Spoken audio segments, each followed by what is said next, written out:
Today, there's a big clash, that will go down in London at the Gtech Community Stadium. Nigeria and Ghana renew one of Africa's fiercest football rivalries today in London as they meet in the Unity Cup at the Gtech Community Stadium in Brentford. Now, though tagged a friendly, the encounter carries deep historical and emotional weight, with Ghana eager to end Nigeria's 4-match unbeaten run in the Jollof Derby.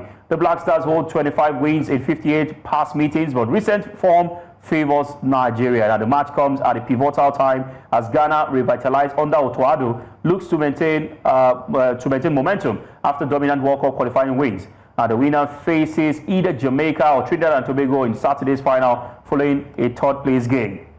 Now, joining us all the way from London is our international correspondent. Of course, Afua Hagan joins us this afternoon. Good afternoon to you, and thank you very much for joining. Good afternoon. All right, it's a wonderful build-up to what we're going to have today. The Reggae Boys are through to the final of this Unity Cup. Can you tell us if it was well-deserved, the win they got on Tuesday? Well, it was, and then it seemed like it wasn't, and then the end it did come to be. They gave up a 2-0 lead. They were leading pretty much through the whole match before Trinidad and Tobago pulled back 2 goals, and it was Richard King who scored his first goal. It was Jamaica's second penalty of the day, and that took them to a 3-2 victory. But for a long time it was 2-2. It looked like it might go to dreaded penalties after extra time, but it didn't. So yes, I guess a well-deserved win for the Reggae Boys over Trinidad and Tobago, and like you said, they are through to the final on Saturday, 31st of May. All right, you were at the training last night. How are the Ghanaians and Nigerian teams looking? Well, the Ghanaian team are obviously looking like the winning team, even if I do say so myself. I know where that's coming from, actually. Both teams are absolutely looking ready to go, absolutely. Otto Addo, like you said, he's revitalized the Ghanaian squad. He's called up 5 brand new players who have never played in the Black Stars squad before, so that's going to be some fresh blood that I think the Ghana team absolutely really need at this point. You know, we've had a bit of a rough time, but a bit of a comeback lately. But as you so rightly said in your introduction, it is the Nigerian team that have the better form at the moment, that probably have the advantage, which hurts me to say. They were looking really good in training last night as well. The conditions weren't ideal. It was rainy, it was a bit cold, typical London weather. Conditions today are looking a lot better. It's drier, it's a few degrees warmer. But both teams absolutely looking really up for tonight's match. All right, before I let you go, what can we expect from tonight's Unity Cup match at the Brentford Stadium? I know in your heart you want Ghana to win, but just tell us what you think will play out.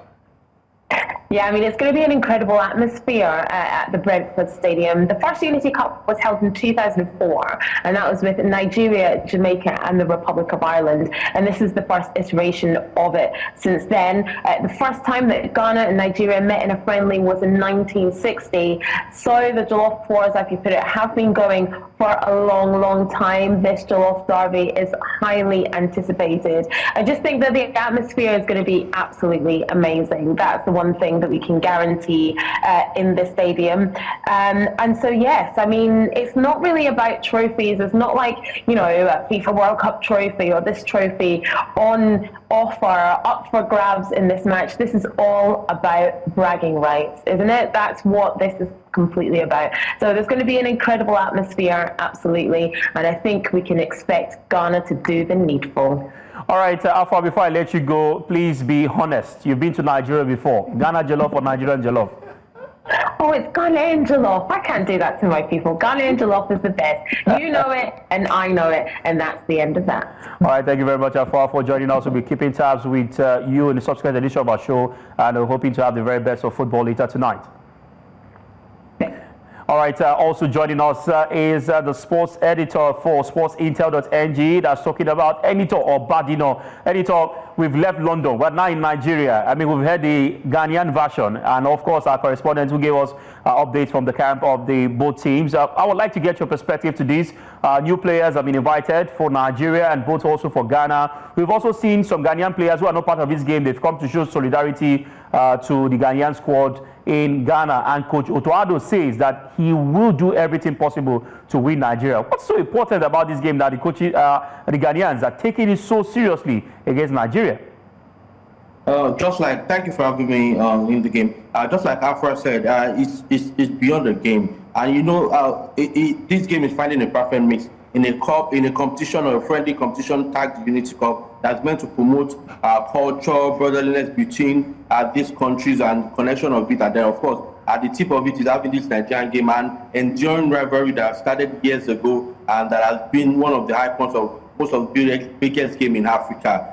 Basically, so Addo is looking forward to. He won the World Cup qualifier. That was one of the most important games for this rivalry. Yeah, and last time we played in a friendly in a Super Eagles team led by Finidi Georgia, they got spin off the Ghanaians, and so he's hoping to bounce back. Surprisingly, both teams are almost at the same stage of rebuilding. They've suffered some issues, some challenges in terms of getting players or getting teams to perform together, and now the Unity Cup provides the opportunity, just like he did in '94, in 2004 rather, when Obafemi Martins made debut for Nigeria. We'll be having new players who will be making their debut for both countries, and they hope to stay longer in the team. So that is the impetus for both sides. We are looking at players who hope to impress. We are looking at coaches who wants to stamp their feet on their team and create an identity for their team. So it's something interesting between two countries that are connected by culture, connected by even by football. We've had Nigerians play for Ghana, even winning the AFCON for Ghana, and we have Ghanaians playing for Nigeria before. So everything is on the line when it comes to games like this. All right, Enitan, I would also like to ask, Ahmed Musa is in the team. Coach Eric Chella said that Ahmed Musa, it's time to show that you still have a lot in you. What do you make of this? For Ahmed Musa joining the team, do you think that Ahmed Musa still has everything in him to still remain in the squad for subsequent matches and qualifiers ahead? I always think, just like we've done Ahmed Musa over time, he provides something else to the team. Yes, there are younger players. I'm a supporter of the younger players stepping up into the team, but also you cannot push him out when he's still at the peak. Even stepping to the Nigerian Football League, we saw this past season where he scored 10 goals in double digits in a very, very competitive and strong league as the MPFL. So that tells you if the body is willing, the bone is willing, he probably has so much more to give to the national team in terms of how he plays, his speed, the advantages he gives the team, and of course his leadership, which is one of the most important missing pieces in the national team. It's easy to say, let's push him out, let's give younger guys an opportunity, but when the younger guys come in, they need to meet a culture and they need to meet a form of leadership that guides them through what the Super Eagles has been and will continue to be. He's not going to be there forever. When the time is right, when we are seeing younger players benching him consistently, no one needs to tell him to say goodbye to the national team. All right, let me come to Damiloju. Damiloju, big game ahead of us. A space is currently ongoing now with the NFL, with the Super Eagles on X.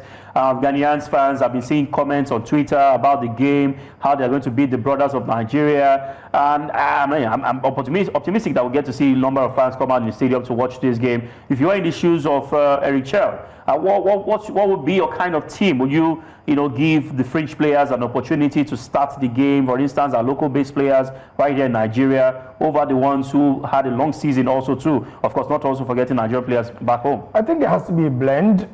I'm not exactly on the same boat as Enitan regarding Ahmed Musa should have as many minutes, but he's there already. He's going to play. I think the leadership is going to matter. I expect Ahmed Musa to play. The likes of Papa Mustafa, I also think, need to be given a real chance. I'm really unhappy that none of the home-based goalkeepers got to be called in this particular one, but we know what Stanley Wabali will do, and then Maduka Okoye has had his time in the Super Eagles. I think this is a game for Amaso Basoge as well in this particular ward. One or two of the players who have shone for our team in the MPFL, I would have liked to see Anas Yusuf is not in the list, so maybe you give Sikiru Alimi a run out as well, because there are some of these players who are not in the list for the friendly against Russia. This is their best chance to get minutes. Put some of them in the team, sprinkle a lot of other foreign-based players. I know the defenders are going to be majorly foreign-based players, and then let's see how we can continue this unbeaten run against Ghana. All right, Enitan, before I let you go, how much of importance is the Unity Cup towards Eric Chell's World Cup qualifiers, or almost a must-win qualifiers later this year? I think one of the most important experiment of his coaching career, because he came in the heat of the fire, less competitive games to prepare, to understand his team, and to impute his mentality into the team. He had to hit the ground running, and of course, the result was a draw and a win, which isn't so palatable for what the Super Eagles needed on that World Cup qualifying trip. So this game gives him a chance. We know we have some problems. We have to be honest with ourselves. Felix Agu is in the team, so they've been. If you look at our last squads, there has been issues with our left back, having somebody who holds the haze, and such that we have seen Aino, who uses both feet, by the way, but more comfortable and more inspirational when it's on the right, being shifted to the left-hand side of the defense, because we do not have a clear owner of that position. So Felix Agu will be testing himself. This also gives him opportunity for depth. We have one of the two fantastic right fullbacks in the Nigerian Professional Football League. Talking about the Kodu Cities, Waliu, and of course, Remo Stars, Sadiq Ismaila. What they offer on the wing, they get to do it. This is Sadiq's second invitation coming into that team. So everything gives him an opportunity, one, to create depth so that he can know how to fill in the problem in the defensive setup, because we still do not have a standing defensive setup for a while now. Bassi is one of the mainstay, but who partners Bassi, and what do they offer that they can complement what Bassi offers in that central defense? And of course, having a depth, people who come from the pitch, from the bench to help the central defense anytime there is a change. Then there's the problem of the middle in terms of the system that Eritrea hope to play. And I'm thinking Papa Daniel will be one of the players that will get the chance to show what he's made of, playing attacking midfield, between central midfield and attacking midfield. We've not really been lucky in terms of filling that space when we go forward, getting our goals from the advanced midfield position. We've seen Iwobi is strong. Anytime Iwobi is out of our game, we struggle. Or if Iwobi is asked to play a more deeper defensive role, we struggle as a country. So let's see what this friendly will offer, the likes of Papa Daniel, the returning Onyeka. We saw what he did at AFCON, and of course, how we solved the defensive problem through some of these games. All right, thank you very much, Enitan Obadinah. We hope to get to see an interesting game tonight when Ghana and Nigeria take center stage. At the end of the day, we hope the very best team wins, but we hope Nigeria also gets this one. I mean, the bragging rights is there. Ghana Jollof is there. Nigeria Jollof is there. But all the Jollof, one thing is sure, one of Jollof will suffer today. Thank you very much for joining. Thank you for having me.